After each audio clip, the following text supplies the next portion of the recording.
everybody, and welcome to Rising Stars, where we interview local Montreal talent on the rise. Today's interview is sponsored by Urban Eats Montreal, and I am especially proud to have Mr. James Murray here with us today. James, thank you for being here. It's a real pleasure. We were talking a bit before the interview. I wanted to get into it. Tell us a bit about your acting journey, how it started, where it started. Grade 3? Grade 3, beautiful. I didn't get the part. Okay, me neither. No, it was the Christmas play, and all of our classmates voted who got to play Santa Claus, and I didn't get it. Okay. But I got to rip his pants for the sound effect. So that's where it started. But then there was a play at Easter, which I guess is coming up right this weekend. Yeah. And I got in that one. Okay. So I'm not going to tell you how long ago that was. For sure, but kind of in your formative years, passion for acting built, is that it? In your formative years, when you were younger, grade 3, yeah. Was that when your passion for acting started? I think it probably even started before that. I can remember the first house that I lived in, the window, there were like, it was down in a valley, and there were like tall trees, and I could see the trees, and I would sort of form characters in the branches and see faces and things like that. Okay. So that would probably even have been before grade 3. So when the chance to act came up, I was like, oh, got to do it. And for sure. Luckily, I didn't get crushed by that first casting decision and managed to keep going. For sure. And when did the ball really start rolling, when you decided, oh, I'd like to do this as a career? That would have been as I turned 30. Okay. Although I suppose it had been, the ball hadn't been turning enough not to gather moss. What's it? The Rolling Stone gathers no moss. So my stone was, rolling, but very slowly. And then I kind of hit 30 and went, well, I guess it's now or never. So that's when I finally said, I was living in Quebec City at the time. Okay. And I went, the best actor I know in Quebec City, who I'd just done something with, was telling me that every week he would go to Chicoutimi to teach. And I'm like, okay, so if the best French-speaking actor in Quebec City doesn't have enough work that he can go and teach every week, I'm out of here. So that's when I had to decide whether to move back to Toronto or move to Montreal. And I actually chose Toronto the first time, and then ended up here. I've been here now for 20 years. Okay. This year. That's awesome. Awesome. Tell us about those first couple of years, finding your feet in the acting industry. What did it look like? Because now we have all this technology, casting workbook, it's so easily accessible. Back, I'm guessing. Back in my day. I'm guessing it was the 80s, if I had to guess. No, that would have been the 90s. Thank you very much. I did not turn 30 in the 80s. It would have been, what was it like? Well, I got to Toronto and I got in a play with a very unique Italian director, Ida, I can't remember her last name, Cannavale. And her directing style was very much of the, you don't see much of anymore. James, that looks like shit. So, that was my start, and I got an agent fairly quickly. I remember I got the call the day I got the wisdom teeth pulled out. So I was like trying to talk to this prospective agent with my mouth full of.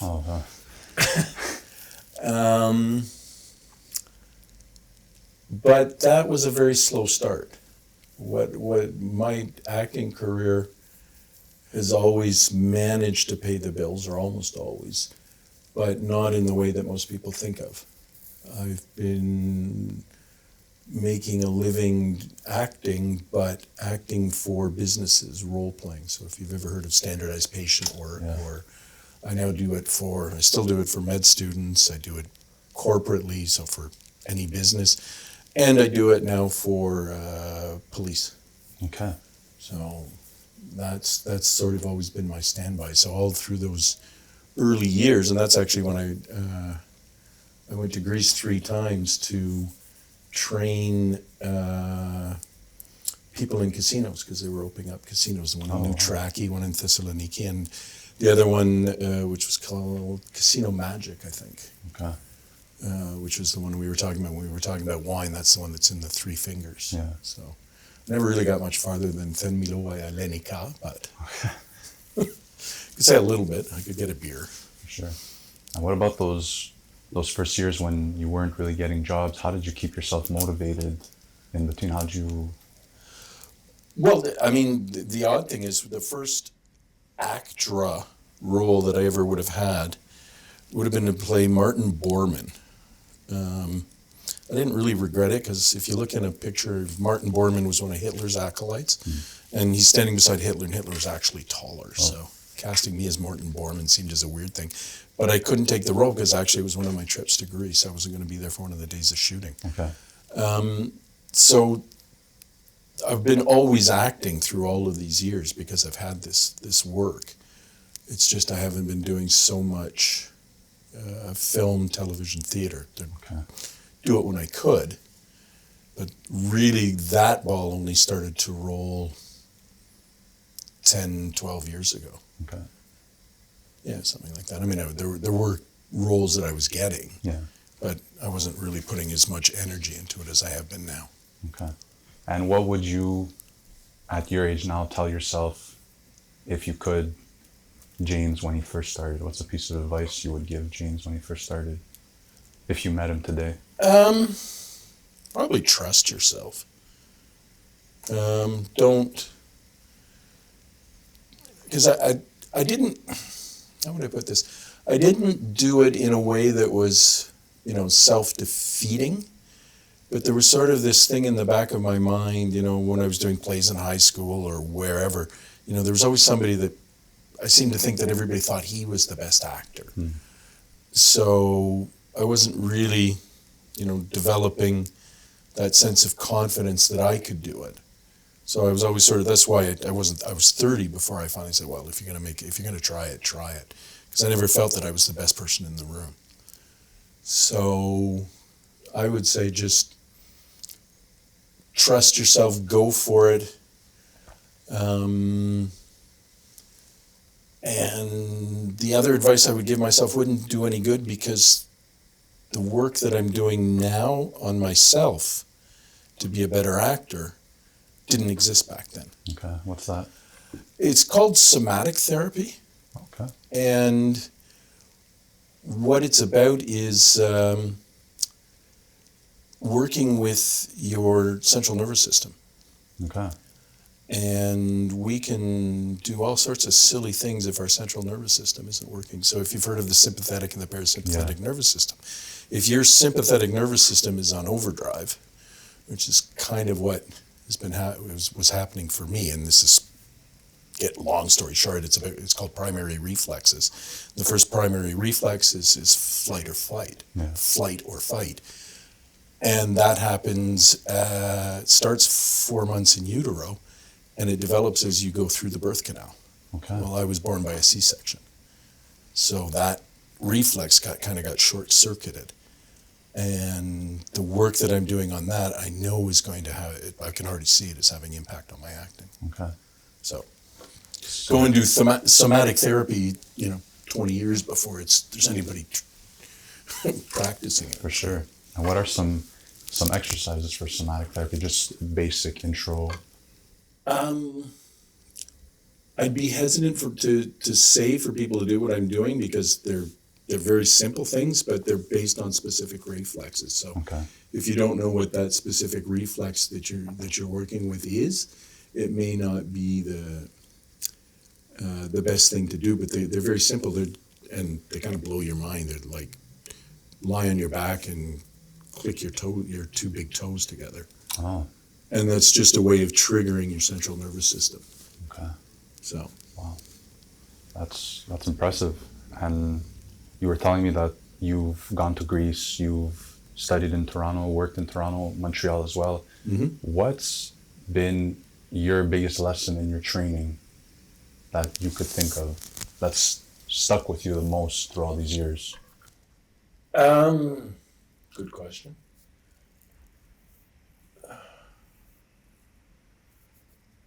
I mean, I would say the thing that I've done that may or may not have needed, but the thing that's guided my acting career or that got me grounded was voice work. Okay. Because, and it's something that I notice a lot of actors don't do. And I think that's to their peril. They go to you go to a scene study class, and I still go to scene study classes, and I'll sit in a scene study class, and I'll just see some actor who doesn't have a voice. Projection. Don't have projection, don't have vocal quality, don't, that's your tool. Yeah. And if you can't use your tool, then, doesn't matter how much you're emoting if nobody can hear it. Exactly.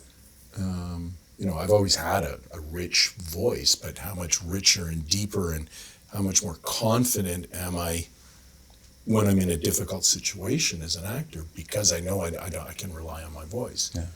Can I go and do, scream at people, scream at cops, helping them to learn how to deal with people that are completely out of it?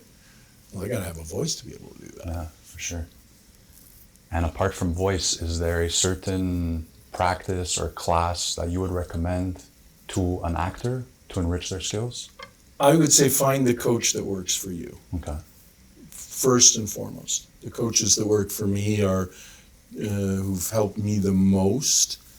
Voice work would have been David Smuckler in Toronto, who's well into his 80s now, so I'm not sure what he's doing, but who works with the Linkletter technique. And for scene study here in Montreal, it's absolutely Jock MacDonald and Isabelle Farias at Strayon. Yeah. And is there a coach that's really influenced you in your career, or that you hold their teachings dear to your heart?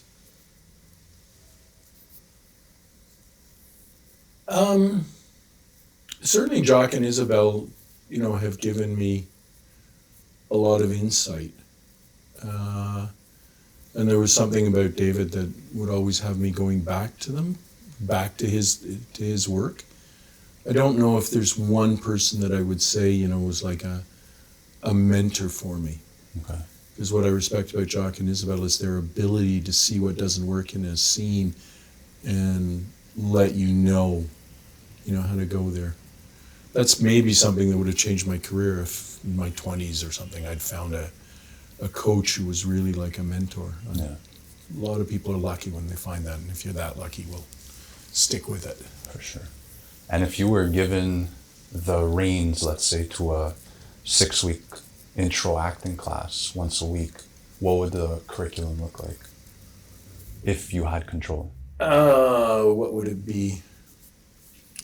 Obviously, there'd be voice. Yeah. There would be movement, because you've got to have those two tools to be an actor. Yeah. You're always moving the same way. You're never a different character, are you? Yeah. And then there would be just intense scene study, so that, with the coaches who can see and feel what it needs and help you get there. Yeah. And how do you feel about actors watching and analyzing their own work? How do I feel about that? I've gotten over it, because I never liked to do that. Yeah. I was one of those, oh God, I don't want to watch myself. Yeah. I don't know. I think it's probably pretty much a personal thing. Some actors will never do it. Clint Eastwood doesn't have a problem with it. All those actor directors don't have a problem with it. Yeah.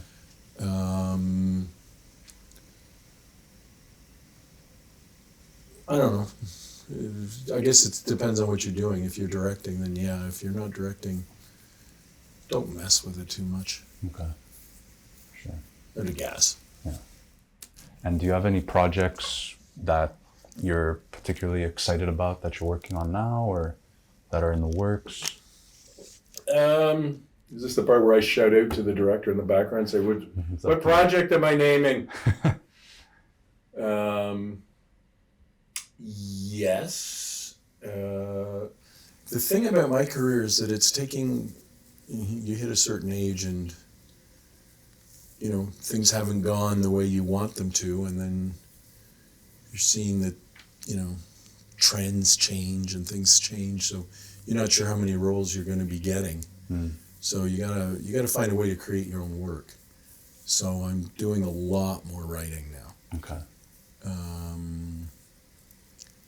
And it's something that, maybe I should have clicked into earlier, because I can remember even in high school that, writing fiction was something I actually kind of enjoyed.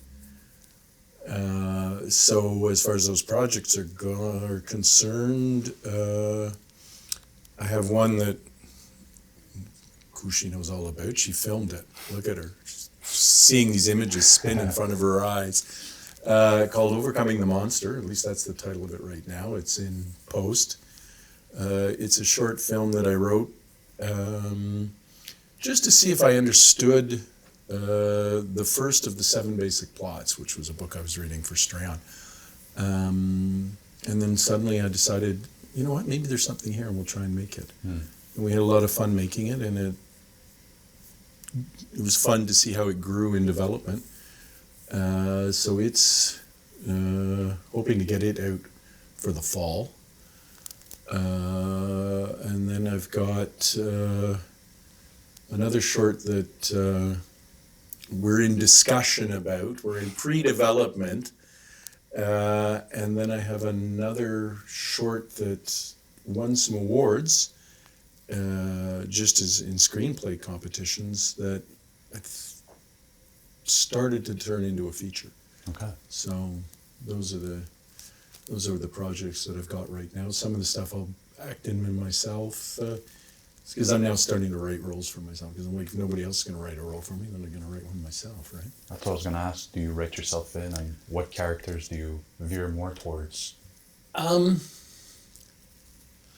didn't originally, so I make a cameo in Overcoming the Monster. But I started to write in the 2 films the 2 projects that I'm developing. There's roles that I'm writing for myself. I think one of the things, and it's actually, may go back to stuff you asked about earlier. I don't necessarily play to type as much. I can do it. I never resisted doing it. But I think the roles that really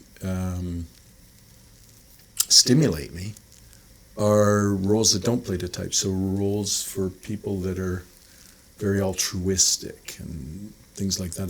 Those are sides of my personality that I like to explore, which I don't know that many actors are sort of as interested in. They want to explore the dark side of actors always say, like, playing the bad guy is the easiest thing and the thing that they want to do, because it's, it's so obvious and it's so there, and you get to explore stuff. And, I've done it and I like doing it, but is it the stuff that, I'm looking for those roles? No, I'm looking for other roles, and you don't see those roles very often. Yeah.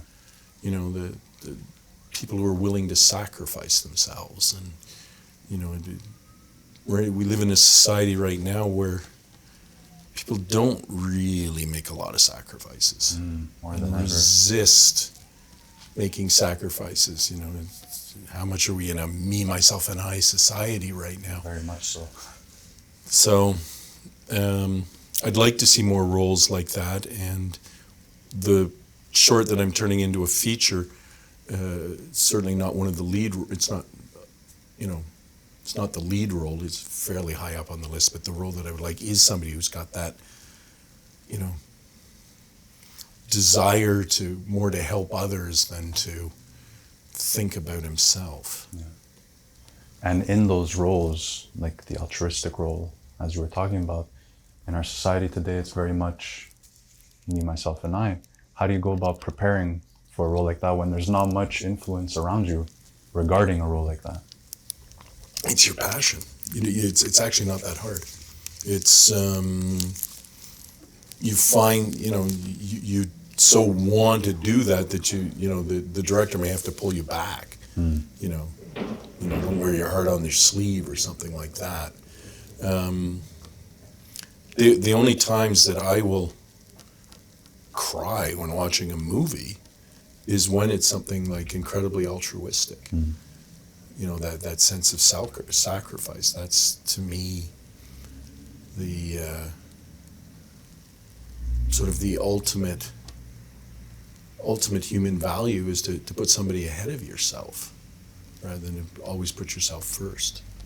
And is there a movie or a character that you could give as reference that portrays it? There's believe it or not, a Russian movie that won the best foreign film way back when, 80s or 90s. And the English translation was Burnt by the Sun. I think it was Soleil Trempeur in French.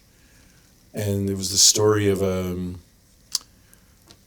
army colonel after the Second World War who was living a quiet life in the countryside. He was a war hero, but this was the worst of the Stalin period, when Stalin was, you know, in his most paranoid state, and basically the KGB comes for him because somebody decides he didn't like him and wants to eliminate him. Yeah. And the final scene of the movie, when, knowing full well what's coming, he puts on a brave face and says goodbye to his family. It's just that, you know, that just really grabbed me. That's the one that I remember the most. But there are other ones that I can remember that aren't coming quickly to mind. But I remember recently seeing certain roles where I just went, wow. Yeah, for sure. And you writing that, it'd be awesome to see more movies like that, because I'm a movie buff. I can't remember seeing a movie where someone sacrifices himself. There are ones. I'm trying to think of what's the one that I saw not long ago. There was something that I saw that, you know, had me teared up just because of that sense of, you know, not putting yourself first. And it's, I mean, my acting coaches say, Jacques Nunez was saying, it's always about the heart-to-heart connection. It's how the human heart changes and so on and so forth. So in a way, you know, that's where we are right now artistically. It's a lot about the actors finding the dark side of themselves, the dark side of the character, The shadow. and letting the shadow and letting the light in a little bit. You know, so, and that's how they're transformed and so on and so forth. So right now, you know, I just finished watching The Gentleman. Guy Ritchie, you love it. It's great. Yeah. It's all over the place.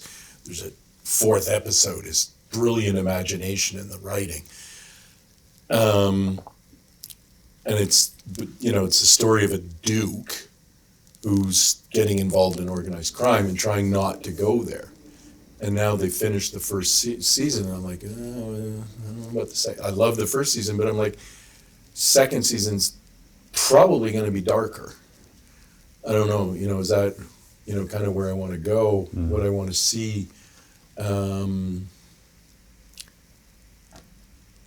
So you don't see it a lot, but you do see the sacrifice. You know, every now and again you'll come across something where people are not, you know, it's not always about themselves. There is a desire to see something better in others and bring out something better in others, and, you know, try not to hurt others. I can remember acting class way back in the early 90s, doing a scene where it was a brother and sister scene, and I guess I was playing the brother, and he had needed a kidney, and his sister was like willing to give him a kidney, and like he didn't want it because, you know, he didn't want to destroy, you know, and that sort of sacrifice, like that's the sort of thing that I'm talking about. And I can just remember how everybody was so blown away in the class, and it was probably the only scene I did where they were like, well, God, you guys are so good. But it was just because it was so easy, you know, we improvised it. Yeah. And it's just so easy to step into those sort of things. So, you know, when you found that niche for you, that one character, then it's not hard. Yeah. You got to do your research, but For sure. it's not that hard. For sure.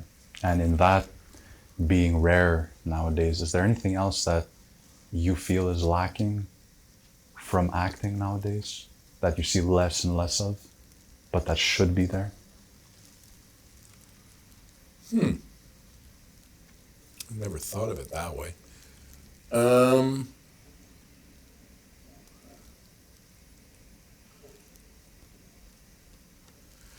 Well, I think this is more a political statement than it is an acting statement. I think as artists, we do have to a certain extent, step away from our political leanings. I mean, okay, I'm going to date myself, All in the Family. It's a great show. Carol O'Connor played a bigot. You know, he grew throughout. You know, he became less and less misogynistic, bigoted, you know, borderline racist, all the things that he was. Became a better human. But Carol O'Connor was nothing like Archie Bunker. But he could play those characters so well, you know, like, and those are some of those actors I was talking about earlier that you don't have to be a psychopath to play Hitler. You got to be able to find, you know, where's this guy coming from, right? But I find a lot of, you know, actors are always talking about, they seem to be talking more about their politics than what humans need to see on screen. You know, so if the political movement, you know, okay, Hollywood is progressive left, whatever they want to call it. If you're going down that road all the time, like always from that sort of political agenda that you don't want to put, you know, people that are like Archie Bunker in the spotlight, then we're not going to learn from it. So what we've got, what are the most popular shows over the last 10, 15 years? They're very dark. Yeah. You know, Walking Dead, Breaking Bad, Sons of Anarchy, the Sopranos. You know, they're all there. But it's the situation. Well, other than the Sopranos, maybe, but quite often it's the situation. Especially thinking about Walking Dead. Yeah. You know, it's the situation that's very dark. You know, and so they do explore the dark side of people in a dark situation. But are we willing to, you know, I guess the show that I haven't seen that would answer that question is the Kevin Costner series, Yellowstone? Yellowstone. Yeah. I haven't seen that, so maybe that does it, because that takes a politically different approach than so many of these other shows. So I think that's more, you know, we have to, you know, we can't, you know, cancel culture and all that. I'm not a big fan of.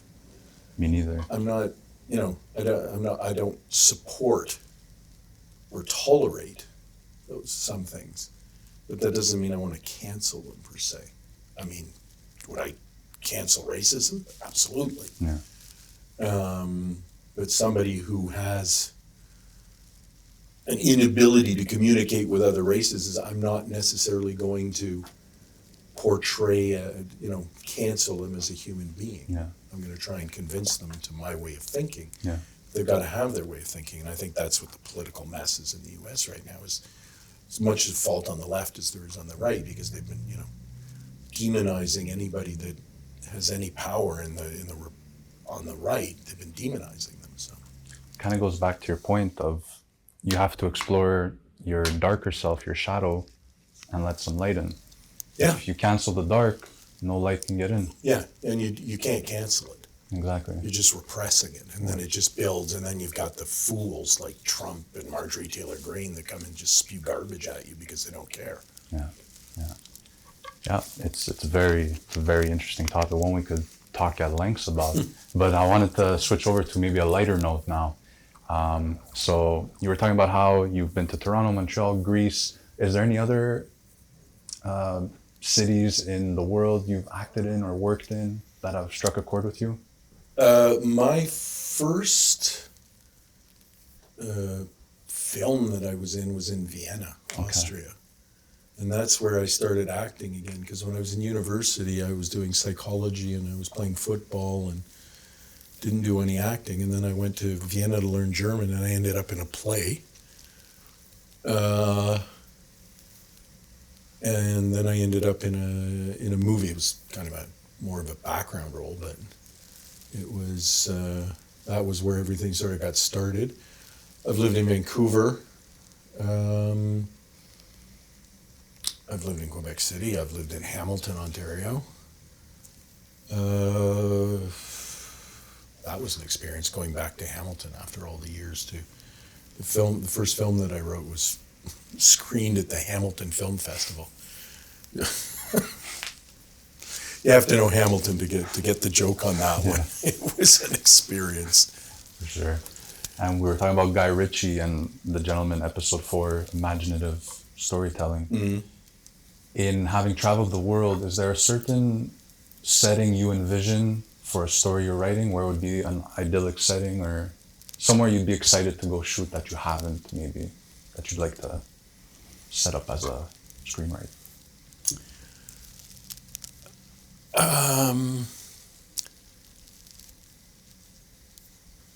The feature that I'm creating from the short is unquestionably set in the U.S. I don't necessarily want to go to the U.S. right now, just because I think it's like I don't want to support what's going on there right now. Yeah. But when you ask it like that, if there was a place, I would love to shoot in the wild. You know, like some modern day version of Grizzly Adams, but with wolves. Mm. Oh God, I said wolves. Surrounded by the wolf pack, and I said wolves. There you go. There we go. There's the link. That's why you called me in here. Yeah. But that's actually true. You know, to shoot something where, and not where the wolves are, you know, what was that Liam Neeson movie where they're, you know, being hunted by these ferocious wolves after a plane crash. I think it was Liam Neeson, I could be wrong. But no, something where, you know, communing with nature and sort of being at one with the wolf pack would be fascinating. So whether that's shooting northern Quebec or the Yukon. That's interesting. You know, remote. Northern BC, Alberta. I'd even go to Alberta to work with wolves. That'd be amazing. That'd be awesome. Yeah. Get them their ACTRA cards. Sure. Yeah. Let's do that.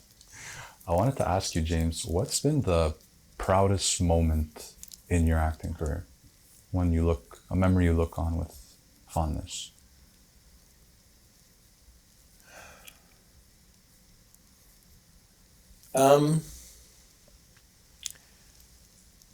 There's not a one moment.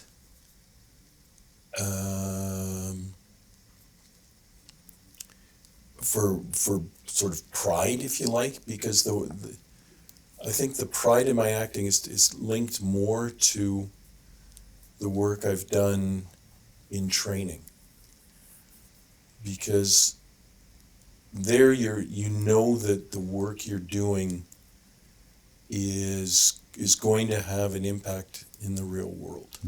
You know, lots of actors will say somebody came up to them and said, you know, I was feeling really depressed and I saw this movie and you saved my life because you took me out of the depression. I was reading that the other day from Denis Lavasseur, who I worked with doing the Just for Laughs gags. You know, they just closed them down. Yeah. He got a letter from Denmark, got an email from Denmark saying, you know, you've helped me through some very dark times just by your ability to make people laugh.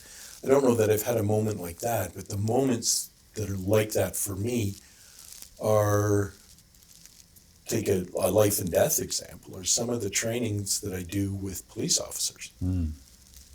So some of those trainings, we're training them so that they'll have the right instinct in a life or death moment.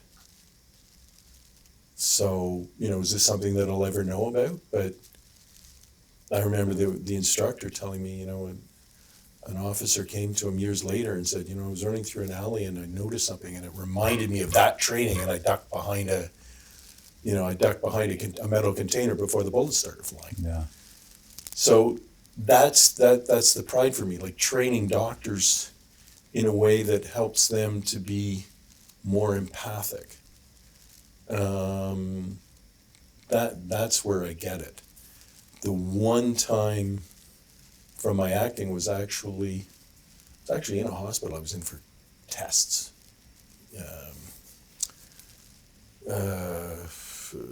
Just some simple tests to see what I was allergic to, so like allergy tests. I'm sitting in this room. There's this guy. He's sitting there, and he's got the nasal thing in because he's lacking oxygen, and I wasn't paying attention. It was a big room, and then all of a sudden he sort of looks over and he goes, it's in French. He just goes, celui-là, il a fait plusieurs émissions. He's going on about, he's been in a couple of TV things and this, that, and the other. But what he's most known for is the Just for Laughs gags. And I was like, what? How? And his wife was just like, he's got a memory like you wouldn't believe. Yeah. And I was just like, dude, you made my day. Yeah. So you never know what it is you're doing, like what, how it's going to, the spirals, the connections it's going to make, the pass it forward, 6 degrees of separation, all of that is fascinating about what we do. And you can always have a little moment with that. For sure. It's always nice to be recognized for your work in any domain that you may be. Absolutely. Yeah. And he didn't go into any lengths, he really made me laugh or anything like that. It was just the fact that he actually remembered me from those things. And at that point, it'd probably been years since I'd done one. Okay. So, for us to be open as actors to everybody around us there's, if you can do that, there's a pride to be had just from that. Yeah. In its own way. Yeah. 100%. Is there anything, this is going to be my last question, as a Montreal actor in the community that you would like to see more of? Training actors who don't sit and wait for the phone to ring, for their agent to call, for their agent to book them an audition. Actors who are, I hear it just way too much. There's so much talent in Montreal and we're not getting the work. And it's like, well, what are you going to do about it? Are you going to go to an actor meeting and complain about it? Or are you going to get together with some friends, find somebody who can write and shoot your own work? Or are you going to say, well, if I'm not performing, am I stagnating? Yeah. And so, it's quite right. You could be doing any training. It could be voice training. You could be doing singing training.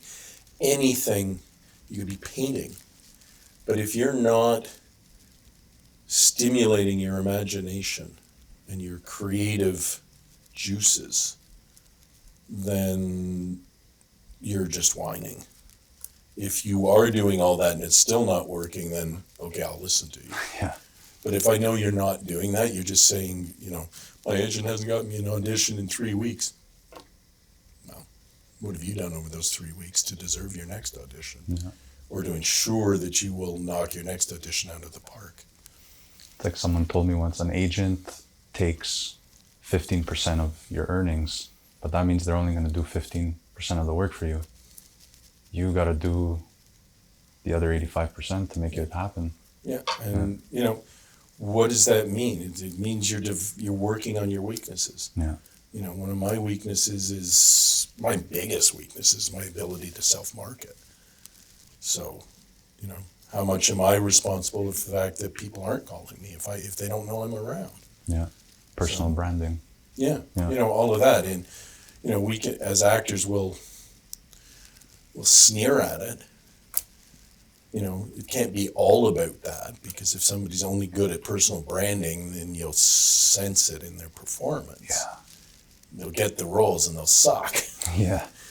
But the opposite's true. You know, how many people have I met that I've thought, you're just so much better actor than I am, and they're not. You know, they didn't even follow up on it because some of them because they just sensed they couldn't put up with everything that we have to put up with. Yeah. We have to put up with A lot.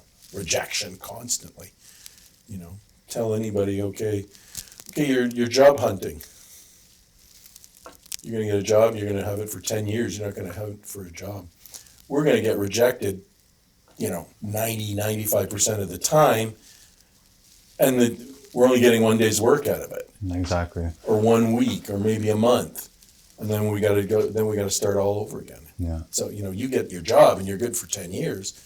We get our job and we're good for a day, for lucky 10 days. And it's back to the drawing board. Back to the same thing. Go back and just get told no a lot and not interested. And who are you? Yeah. So. Thick skin, resilience. Yeah. Yeah. Everything you may need as an actor. And the funny thing is, the thicker your skin, the less you're acting. Exactly. The less your ability to act. So you've got to be able to find that ability to deal with it without letting it harden your heart Your and core. Get jaded. Got to stay a child. Yeah. Yeah. Yeah. Yeah. Well, James, thank you so much for this. I took so much out of this interview. I'm sure all the other actors who watch this will. I just wanted to say thank you very much. Much appreciated. My pleasure. Thank you. And we look forward to your Overcoming the Monster. And, there we go. And other projects yet to be named. There we go. Look forward to it. Thank you so much again. Thank you, Michael.